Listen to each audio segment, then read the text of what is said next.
Hello and welcome to today's video. Today we're going to be talking about Red Bull. And the big question of the day, as you can see from the title, will there ever be a Red Bull team in the Premier League? Now, to answer this question, there's a few things we need to know. But first, we need to understand the brand.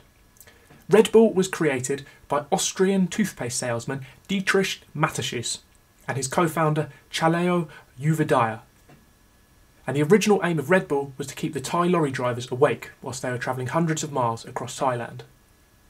Since then, Red Bull has become a worldwide brand. It sells over 7.5 billion cans every year and has turned both of its co-founders into billionaires. How, you might ask? With its ingenious marketing strategy. Red Bull's marketing is simple. Marketing comes first, selling the product comes second. And when you do the marketing, take everything to the extreme. Red Bull was launched on the 1st of April 1987 in Austria. To get their first few customers, Red Bull did something simple. They went straight to their target audience. They targeted 18 to 35-year-old males who they knew would be at certain places and went straight there. They went to collegiate parties, cafes, libraries, anywhere where their audience was, they went. They gave them free samples and got people talking about their brand. They used word of mouth to spread the name of Red Bull and make it into a household name. To this day, they still do something similar. They go to where their audience is. They will sponsor big music festivals, sporting events, and anything and any place their target audience is, they will go to get people talking about their brand.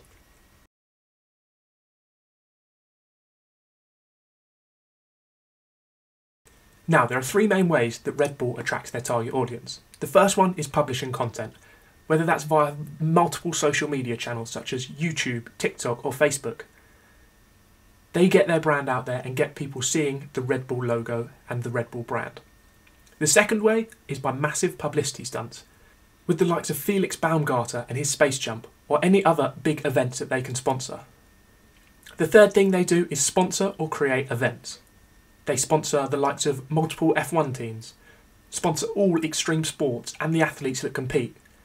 They sponsor esports teams with the likes of young FIFA wonderkid Anders Verjgang, and also have 5 football teams. These 5 football teams are Red Bull Salzburg, located in Austria, New York Red Bulls in the USA, Red Bull Brazil in Brazil, RB Leipzig in Germany, and FC Leipzig in Austria. Now, RB Leipzig is the biggest team they have. They are currently competing in the German Bundesliga and are challenging Bayern Munich and Borussia Dortmund for the title. However, they slightly differ from some of the other teams as they aren't called Red Bull Leipzig, they're called RB Leipzig. This is due to some naming rights that they've had. So technically they do own the team, but nowhere on their team's branding or name is the Red Bull name. However, on the team's sponsor, there's the name, and the team's stadium is called the Red Bull Arena. They've had to think of ingenious ways to work around the various dilemmas that they've had, which could cause a problem if they're trying to come to the Premier League. Football is a business, and we all know that money brings success. And one thing the Red Bull team has done is bring in high-name players to drive shirt sales and ticket prices. Players like Sadio Mane, Erling Haaland, Naby Keita, Timo Werner and Thierry Henry have all played for a Red Bull team, and they know by bringing in these superstars and developing these superstars, they will create money for just Red Bull and the teams that they play for. The main problem that Red Bull had to overcome when overtaking RB Leipzig was the 50+1 rule. Now, the 50+1 rule states that the club must hold the majority of voting rights. They got around this quite simply though. Over 50% or the majority of the voting rights were held by Red Bull employees or Red Bull associates, so it was very easy for them to get the takeover over the line. This is a problem that they would face if trying to move to a club in England, but as we've seen in Leipzig, there are ways around it and I'm sure they'd be able to get around that. If they were to move to England, there's a couple of things that they would be after.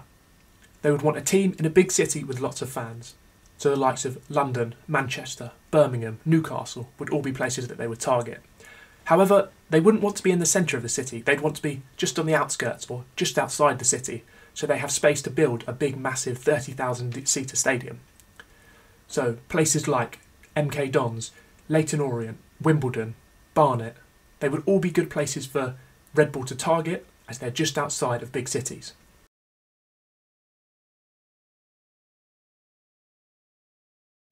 Now, as aforementioned, Red Bull is a big brand with lots of power and lots of money to spend.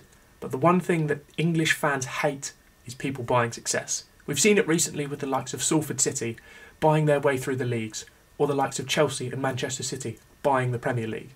English fans hate it, and if RB Leipzig are the most hated team in Germany, you can absolutely guarantee that any Red Bull team coming to England would be by far the most hated team. They would have a target on their back from day one and wouldn't be able to fight that, but they would have enough money to back themselves and get themselves into the Premier League.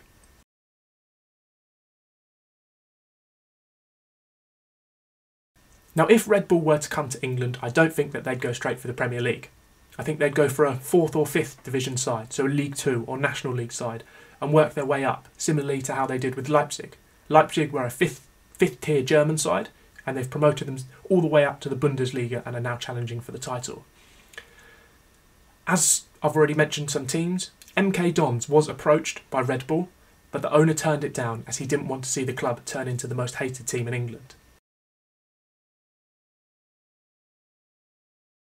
Now, it is unlikely for the Red Bull brand to be in English football, and I saw someone say that pigs will fly before the Red Bull name is in English football.